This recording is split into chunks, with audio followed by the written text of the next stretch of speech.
Sou um rapaz de 22 anos e trabalho como técnico de farmácia em um hospital de médio porte.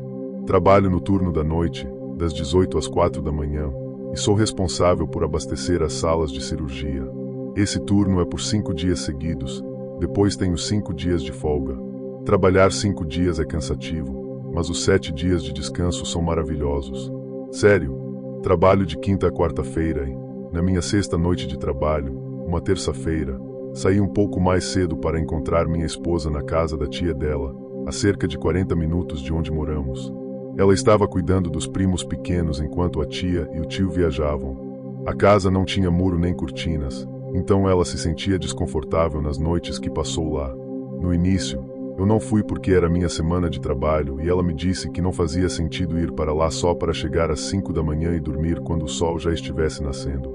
Mas na última noite dela lá, ela estava extremamente ansiosa. Então eu disse que iria. Ela é teimosa, mas me agradeceu e ficou muito mais tranquila quando cheguei. Trabalhar no turno da noite nos últimos 2 anos tem me desgastado mentalmente e acho que estou desenvolvendo uma leve insônia. Eu simplesmente não conseguia dormir depois de chegar na casa da tia dela. Isso não é novidade, mas nunca tinha ficado acordado mais de 28 horas antes. Mesmo que quisesse, não podia dormir, pois tínhamos um dia cheio pela frente. Precisávamos levar os primos dela à escola, ir a um chá revelação de um amigo e fazer compras, pois não tínhamos nada em casa, já que ela estava fora, e eu precisava estar no trabalho às 18. Acabei cochilando no carro por menos de 10 minutos. Sentia o sono me dominando, mas tomei um Red Bull grande e outro energético.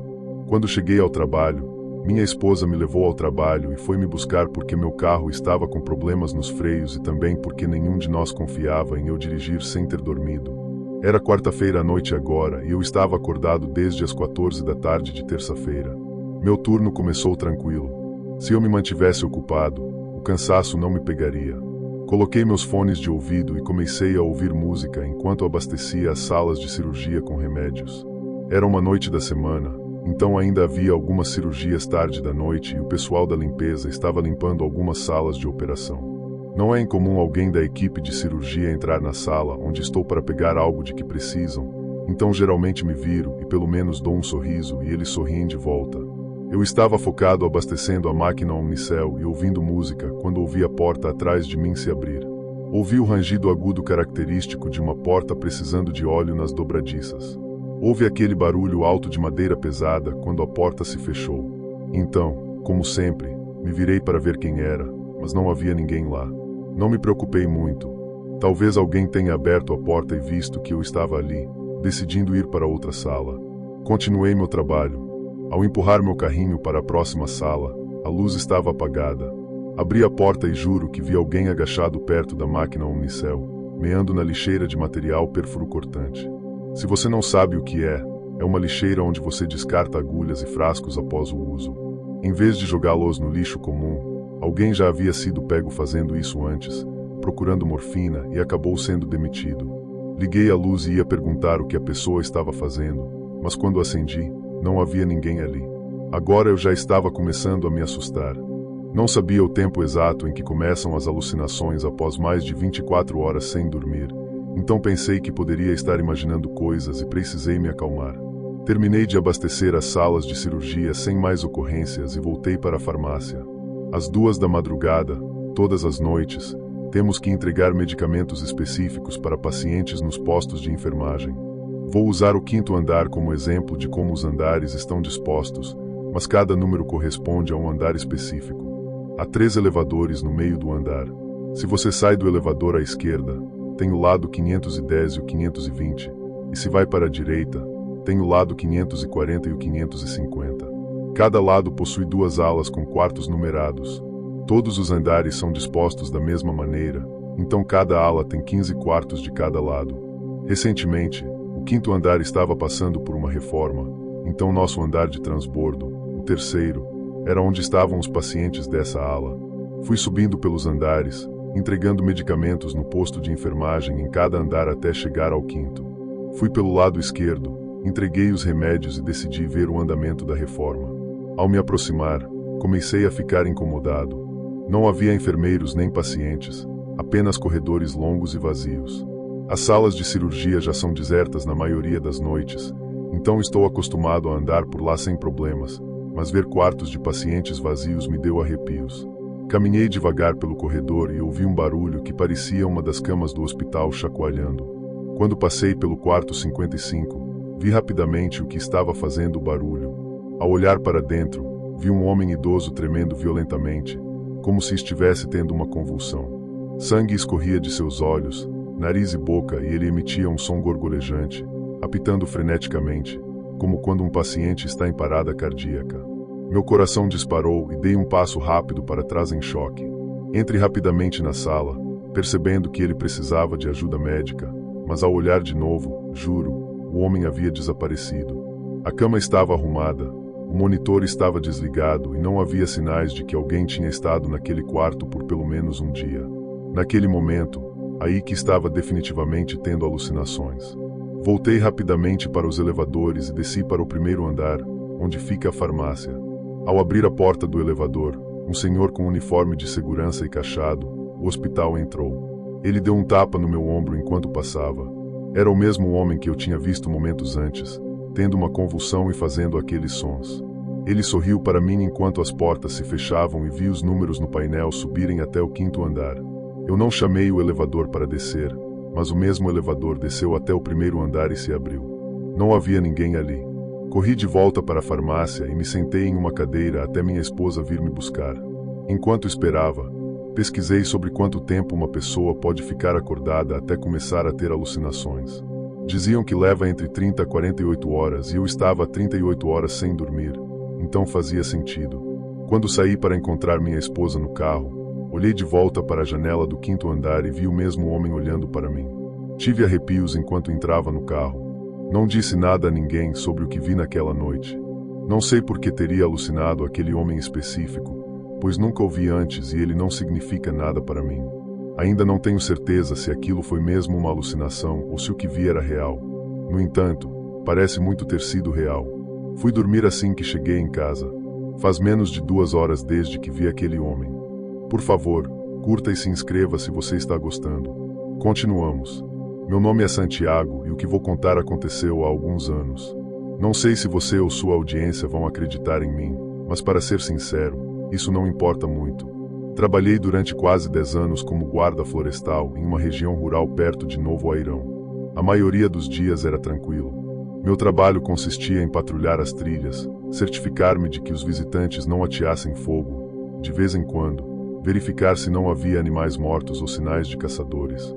Nada fora do comum. No entanto, havia algo que sempre me inquietava, um vale afastado das rotas principais, um lugar onde ninguém costumava ir, nem mesmo os moradores locais.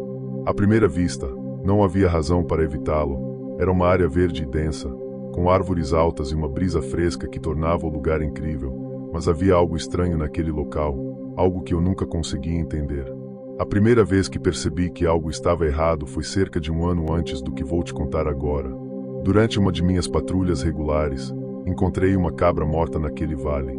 Ela estava disposta de uma maneira estranha, com cortes limpos no corpo e rodeada pelo que pareciam ser galhos secos dispostos em um círculo. Estava me esquecendo de mencionar, mas a cabra não apresentava sinais de ataque de predador. Pensei que fosse obra de alguma pessoa ou, no pior dos casos, de um ritual estranho.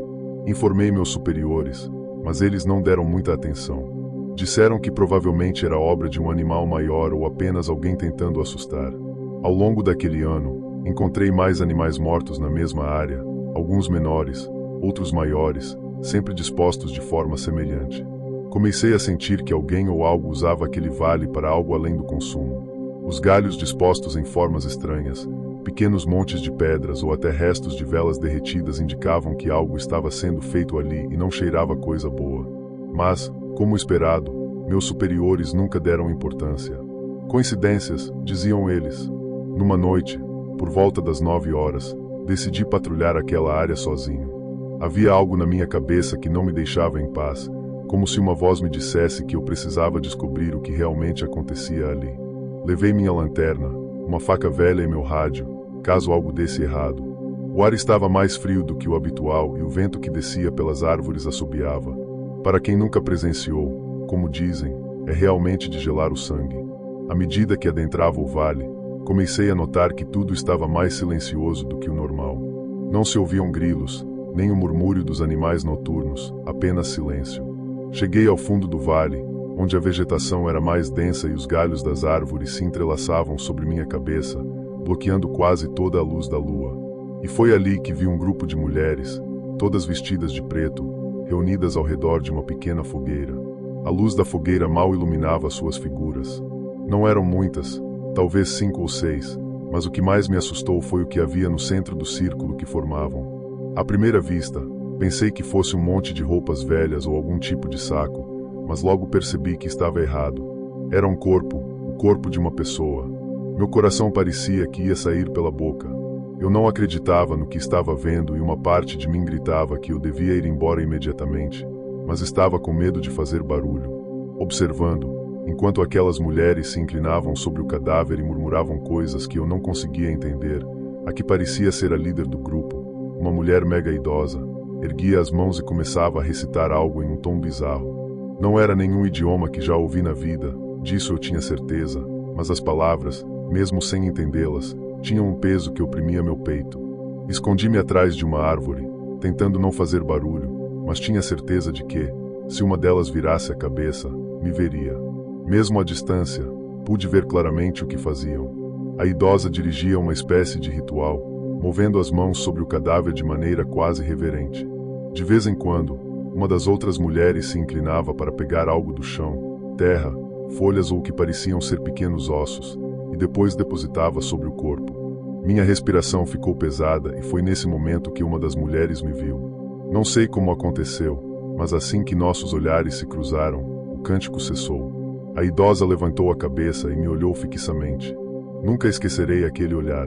Seus olhos estavam vazios, como se não houvesse humanidade por trás deles. Senti uma pressão no peito, como se estivessem esmagando meu coração. Foi uma dor tão intensa que quase caí de joelhos. Eu sabia que precisava sair dali, então corri o mais rápido que pude. Senti o ar ficar mais pesado a cada passo enquanto fugia. Ouvi suas vozes atrás de mim, mas não tive coragem de olhar para trás. Não sei se me seguiram ou se apenas me deixaram ir, mas cheguei ao meu posto tremendo, sem conseguir dizer uma única palavra. Na manhã seguinte, voltei ao local com outro guarda. Para minha surpresa, não havia rastro das mulheres ou do corpo, apenas marcas da fogueira e alguns galhos quebrados. Tentei me convencer de que tudo não passará de coisa da minha cabeça, mas não consigo esquecer o que vi naquela noite. Desde então, ouvi rumores pela região sobre mulheres que praticam magia negra e realizam rituais nos lugares mais afastados. Nessa época, eu já estava em processo de separação e acabei por deixar meu trabalho. Agora vivo com minha mãe em João Pessoa, mas toda vez que fecho os olhos, posso vê-las. Não sei o que faziam ou por que me deixaram ir, mas algo me diz que aquelas mulheres ainda estão lá, realizando seus rituais. Infelizmente, tive que voltar a morar com minha família após o meu término mais recente. Ele e eu estávamos morando juntos em um apartamento que alugamos em Boston. Um pequeno conselho: nunca assine um contrato de aluguel com alguém com quem você começou a namorar recentemente. Ele não era a pessoa que eu pensei que fosse. Meus pais moram no oeste de Massachusetts. Quanto mais para o oeste você vai, geralmente mais rural fica. Eu não sou muito fã de áreas rurais, prefiro estar em uma cidade grande ou próxima a ela, especialmente porque ainda estou na casa dos 20. A área onde meus pais vivem é super entediante. Espero que minha estadia aqui seja temporária até eu encontrar outro apartamento que possa pagar sozinha. Tive que voltar a trabalhar no centro de atendimento de urgência, onde trabalhava antes de me mudar. Eles me receberam de volta animadamente, mesmo que seja apenas temporário até eu me mudar novamente. A desvantagem desse trabalho, no entanto, é que geralmente faço os turnos menos desejáveis, ou seja, o turno da madrugada. Embora os turnos sejam fáceis, são entediantes e bagunçam totalmente meu sono e minha vida social.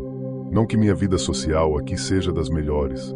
Depois dos meus turnos, às vezes paro para o que considero meu jantar, geralmente algo de restaurantes de comida para viagem, já que pouca coisa está aberta nesse horário. Hoje de manhã, saí às 4 horas e fui a uma loja de comida saudável que abre nesse horário e que serve vários tipos de lanches. Parei lá e peguei um sanduíche de frango e uma salada que eu comeria quando chegasse em casa.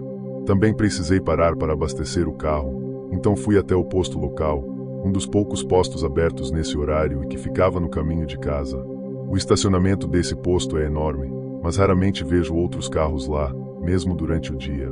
Entrei para pagar em dinheiro para economizar um pouco no cartão. Quando voltei para a bomba, vi que havia outro carro lá, agora um sedã azul. Um homem saiu do carro enquanto eu caminhava até a bomba. Assim que comecei a abastecer, notei que ele também começou. Ele travou a alavanca para que o combustível continuasse saindo sem ele precisar segurá-la, e então veio até mim e disse: "Quer ver um truque engraçado?" Eu odiei essa interação imediatamente. Mesmo assim, por algum motivo, respondi.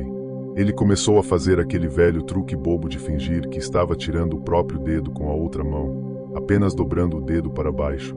Ele continuava olhando para as mãos e depois para mim com uma expressão meio sarcástica, como se soubesse que o que estava fazendo era estúpido. Dei uma risada falsa para ver se ele ia embora, mas ele não parava. Continuava fazendo o truque, mesmo depois de eu desviar o olhar e tentar fingir que não estava mais notando. Quando senti o clique da bomba indicando que o tanque estava cheio, fiquei aliviada. Rapidamente coloquei a alavanca de volta na bomba e entrei para pegar meu troco. Quando saí, o homem não estava mais à vista, mas o carro dele ainda estava lá e a mangueira ainda estava abastecendo o veículo. Não quis ficar ali para chamar a atenção dele de novo. Entrei no meu carro, só por paranoia. Olhei para o banco de trás para ter certeza de que ele não estava escondido lá. Então tranquei as portas e segui para casa. Cheguei em cerca de 5 minutos. Estava animada para comer meu lanche, então peguei a chave embaixo da pedra falsa. Destranquei a porta e rapidamente devolvi a chave ao seu lugar. Tranquei a porta assim que entrei e fui em silêncio direto para a cozinha, tentando não acordar meus velhos. Enquanto estava comendo, ouvi a porta da frente sendo destrancada e depois abrindo e fechando. Parei de mastigar e fiquei imóvel para ouvir, com a boca cheia. Chamei: "Mãe? Pai?" Sem resposta. Não houve passos, nem nada. Corri para o quarto dos meus pais e entrei de repente, horrorizada ao ver que os dois estavam na cama e acordaram com minha entrada brusca. Disse em pânico e bem baixo que alguém tinha acabado de entrar na casa. Meu pai saltou da cama e desceu as escadas rapidamente. Fui atrás com cautela. Ele acendeu todas as luzes dos cômodos e foi verificar a chave reserva que havia sumido. Meu pai começou a checar cada cômodo da casa e, nisso, decidi olhar embaixo da mesa de jantar. Lá estava o homem do posto, escondido. Minha mãe e eu começamos a gritar. Meu pai entrou em luta com ele. Depois de muito esforço, ele fugiu. Chamamos a polícia, mudamos as fechaduras no dia seguinte e decidimos nunca mais esconder a chave do lado de fora. Ainda me sinto culpada por isso, mas estou aliviada que todos estamos bem. Meu conselho é sempre duvidar até da sua própria sombra. Nunca sabemos quando encontraremos algum doido por aí. Isso aconteceu na época em que eu morava em Ouro Preto. Por conta de uma doença de meu sogro, nos mudamos para lá por um tempo para que minha esposa pudesse cuidar dele. Conseguiram um emprego para mim, fazendo o que eu sei fazer de melhor, dirigir. Sempre fui caminhoneiro. Naquela época, eu dirigia um caminhão de 3 eixos, onde geralmente minha carga eram melancias. Às vezes, precisava entrar em povoados na serra. Sendo novo lá, eu não conhecia muito bem o estado. Mas desde então, posso dizer que é o estado mais bonito para mim. Quando estava prestes a sair para uma das minhas rotas, colocando um adesivo de Deus, o supervisor se perguntou se eu acreditava em aparições. Respondi que sim, embora nunca tivesse visto uma. Ele me disse que, se eu quisesse, que continuasse assim. Ao chegar a certo ponto da rota, a certa ponte, não deveria, de forma alguma, parar ou olhar para uma cruz que ficava ao lado do caminho. E porque ele falou com tanta seriedade que ironicamente achei que estivesse brincando. Fiquei com essa mensagem na minha cabeça um tempo, mas ao longo do dia acabei esquecendo até que chegou a hora de me dirigir à última parada, um povoado. Embora não fosse tão tarde, o sol já estava se pondo. Peguei aquela estrada e, para minha má sorte, estava completamente sozinho. Naquela tarde, antes de chegar, sem pensar, procurei pela cruz. Disseram que eu não deveria olhar, mas inconscientemente eu queria saber onde ela estava. Até diminui a velocidade antes de chegar à ponte, mas não vi nada. Mas pouco antes de atravessá-la, a vi do meu lado uma cruz muito velha, como aquelas que colocam para os mortos em acidentes, mas realmente muito velha. Parecia estar lá há décadas, sem nenhuma inscrição. Nada. Passei a ponte com cautela. Pensei que, Estando sozinho por ali, já escurecendo, sentiria mais medo ao ver aquilo, mas não fiquei nervoso, mas de forma normal, como quando nos contam algo que aconteceu no lugar em que estamos. Cheguei e já estavam me esperando para descarregar. Enquanto isso, me ofereceram uma garrafa de café para encher o meu copo. Não resisti e perguntei ao rapaz que trouxe o café. Ei, me disseram que se eu olhasse para a cruz na ponte veria algo ou algo me aconteceria. E nisso, até passei devagar e tudo. Ah, chefe, não cante vitória, ainda falta a volta. A partir desse momento, essas palavras me deixaram com um certo nervosismo, pois sempre fui muito crente em tudo envolvendo o sobrenatural. Comecei a sentir um medo real. Não sei explicar como, mas estava certo de que veria algo na volta. Ouvi falar que um dos carregadores ia para o outro povoado, então lhe ofereci uma carona, e ele aceitou. Mas depois de alguns minutos, mudou de ideia, disse que esperaria um amigo e iria com ele mais tarde. Acabei meu café e pedi para encherem de novo. A verdade é que eu estava enrolando, tentando evitar pegar a estrada de volta, evitando passar por aquela ponte. Mas quando não pude mais adiar, fui, seja o que Deus quiser, pensei. Tirei um santinho que minha mãe me deu da carteira para me proteger nas estradas. As noites por lá são muito escuras e aquela era completamente escura. De repente, começou a cair uma leve garoa, uma das poucas que vi por lá, e tinha que ser justamente naquele dia. Embora eu sinta que, no fundo, foi sorte, fui bem devagar por aqueles caminhos que não conhecia bem e nos quais ainda não tinha tanta confiança no meu veículo. Peguei a reta que me levava de volta para a ponte e comecei a rezar. Sentia o coração acelerado, como se algo fosse acontecer. Ajustei o cinto de segurança e passei a ponte. Nem olhei para a cruz na volta, apenas segui em frente. Deu alguns segundos e vi algo escorregando pelo vidro à frente do assento do passageiro. Algo preto estava na minha janela descendo. Achei que ia se enroscar no limpador. Parecia um galho, o líquido preto. Não queria olhar direito para não tirar os olhos da estrada, mas em certo momento me inclinei para ver melhor. Juro para vocês que vi alguém se inclinando na minha janela do teto, com olhos que saíam, algo preto que percebi, então, ser cabelo. Assim que vi aquilo, me endireitei, fixei os olhos à frente e acelerei. Pai nosso que estais no céu, Pai nosso que estais no céu. Estava sem parar, sem olhar de novo para lá e acelerei o caminhão pelos 20 minutos que faltavam até chegar ao próximo povoado. Assim que vi uma luz com algumas pessoas ao redor de um carro, parei e desci. Perguntaram se estava tudo bem e só consegui responder que alguém tinha subido no caminhão, usando uma lanterna. Olharam e, claro, não havia nada. Depois de um tempo mais calmo, continuei. No dia seguinte, quando contei ao supervisor, ele ficou surpreso e logo contou aos outros. Dizem que naquela ponte às vezes uma mulher aparece se você olhar para a cruz. Mas ninguém nunca a viu subir no caminhão. Parece que esse privilégio foi só para mim. Se foi uma ilusão, como diz minha esposa, não sei, mas nunca mais olhei para aquela cruz. E, graças à minha insistência, nunca precisei fazer essa rota sozinho. Novamente, meu nome é Susana Santos. Tenho 42 anos e, por um tempo, trabalhei cuidando de uma senhora idosa, Dona Azira. Ela era uma mulher muito rígida e reservada, um tanto amarga, mas nada que eu já não tivesse visto em outros empregos. Fui contratada para ajudá-la com as tarefas domésticas, alimentação e cuidados diários, pois devido à idade ela já não conseguia fazer muita coisa sozinha. A condição era que eu morasse com ela, já que não tinha ninguém por perto. Mudei-me para a casa dela, uma construção antiga e um tanto negligenciada, com uma atmosfera carregada, por assim dizer. Bom, mas emprego é emprego e me convenci de que poderia me acostumar. Nos primeiros dias, Dona Azira deixou uma circunstância na qual eu deveria entrar em um quarto específico no final do corredor, no andar térreo. Ela nunca me deu uma razão, apenas me proibiu com um tom seco, quase ameaçador. Então fiz o que qualquer um faria, respeitei seu pedido e não fiz mais perguntas. Os primeiros dias foram tranquilos, ela aceitava minha ajuda para o banho, eu preparava sua comida e, embora não falasse muito, parecia estar de acordo com minha presença ali. Mas depois de algumas semanas, comecei a notar mudanças no comportamento dela. Pequenos detalhes que, a princípio, não me pareceram tão estranhos. Ela ficava acordada até muito tarde, sentada na sala, olhando para o nada, sem acender uma única luz. Quando eu oferecia ajuda ou perguntava se queria alguma coisa, ela não respondia, apenas permanecia ali em silêncio.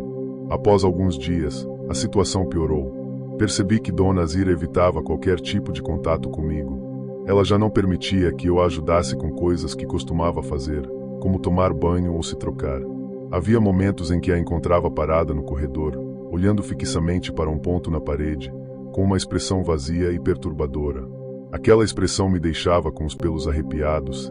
Embora tentasse falar com ela várias vezes, parecia que ela já não me ouvia. Era como se estivesse em outro lugar, presa em sua própria mente. O terceiro dia foi o pior. Acordei com um cheiro nauseante que preenchia toda a casa, um fedor fétido e denso que parecia ter impregnado cada canto. Levantei-me e comecei a procurar a fonte do cheiro, tentando encontrá-lo enquanto tampava o nariz com a camiseta. À medida que andava, percebi que o odor se intensificava conforme eu me aproximava do quarto que ela me proibiu de entrar. Segurei a maçaneta, mesmo sabendo que estava trancado.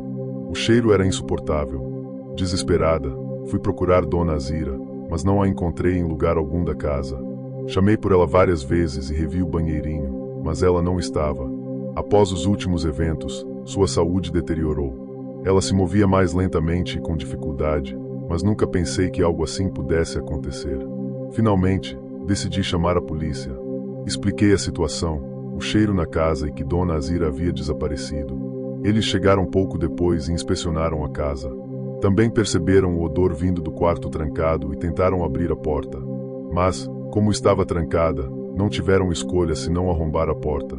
Quando finalmente abriram, o cheiro era insuportável e minhas pernas ficaram bambas ao ver o que havia dentro. No centro do quarto, em uma velha cama, estava o corpo de Dona Azira. Sua pele tinha um tom acinzentado, com sinais de decomposição avançada. Os legistas que chegaram mais tarde concluíram que ela estava morta havia pelo menos 2 dias. Em nome de Deus, eu juro que não entendia nada. Durante esses 2 dias, eu havia visto Dona Azira.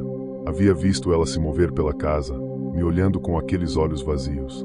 Como ela poderia estar morta o tempo todo? Mas isso não foi tudo o que encontraram no quarto. Ao investigarem mais a fundo, os policiais descobriram uma espécie de altar improvisado em um canto. Havia velas pretas, figuras estranhas e símbolos pintados nas paredes que pareciam fazer parte de algum ritual. Também encontraram um livro grosso cheio de fotografias de pessoas em cerimônias ou reuniões, em várias das quais Dona Azira era rodeada por pessoas vestindo roupas escuras e realizando atos que eu nem ouso descrever. O livro estava cheio de anotações que pareciam ser dela.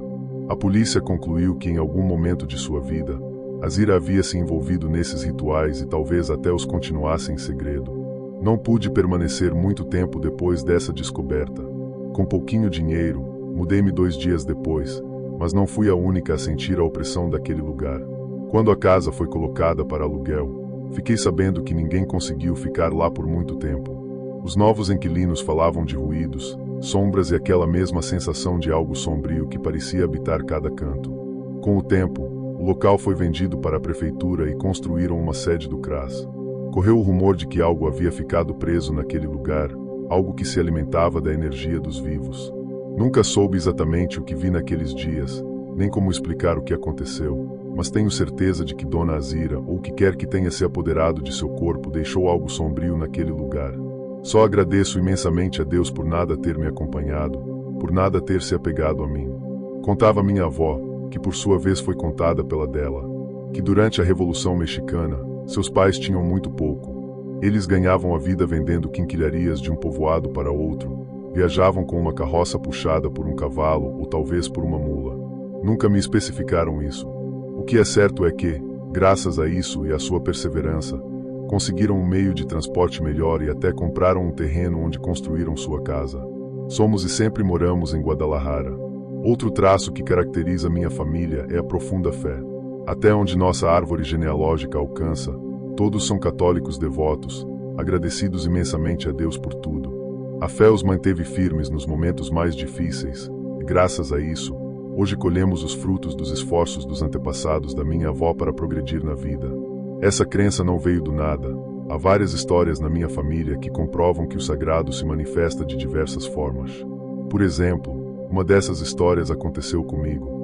Então sou o primeiro a testemunhar que existem coisas vinculadas ao divino que às vezes podem salvar nossas vidas. Meu último ano na universidade foi um período de muito descontrole na minha vida. Eu gostava de sair para festas nos finais de semana e voltava muito tarde para casa. Quando voltava, na verdade, muitas vezes dormia na casa de amigos, dependendo do lugar onde estávamos. Em uma dessas vezes, tive uma briga com outro sujeito em um bar onde estávamos bebendo. Eu estava tão bêbado que comecei a discutir até com meus próprios amigos, e de raiva, os deixei e saí do local. Não me lembro exatamente a hora, mas já quase não passavam carros. Depois de andar um tempo, notei que 2 homens do outro lado da calçada estavam me seguindo. A adrenalina tomou conta de mim e minha embriaguez até passou. Não sabia se devia correr ou gritar, mas não conseguia fazer nenhum dos dois. Depois de um tempo, esses homens viraram uma esquina e pararam de me seguir. Encostei-me em uma parede até ouvir um carro parar na minha frente. Pensei que eram os mesmos caras voltando para me pegar ou fazer algo pior, mas me senti aliviado ao ver que eram meus amigos, aqueles que eu tinha deixado no bar. Eles voltaram para me levar para casa,